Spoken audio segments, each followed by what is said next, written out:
Yes, Shanvi, what are you making? I made nariyal laddus. So first I put it condensed milk. It is for sweetness. Yes. And then I put it. Then I mixed it in the desiccated coconut. So when I mixed, then I gave the shape of laddu on that. Then it's ready. Then I rolled it in the desiccated coconut. That's it now. And desiccated coconut contains antioxidant properties that protect our bodies from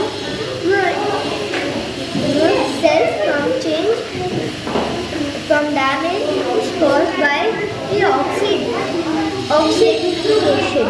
Thank you. Calcium, vitamins and minerals in it. So I have 3 grams of milk. Then I took some dry fruits.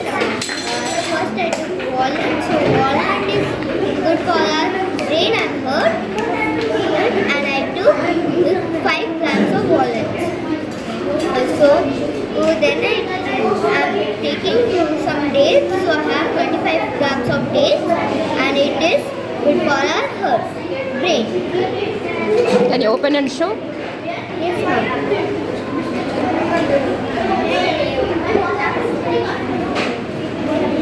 Okay. Very good. Very good.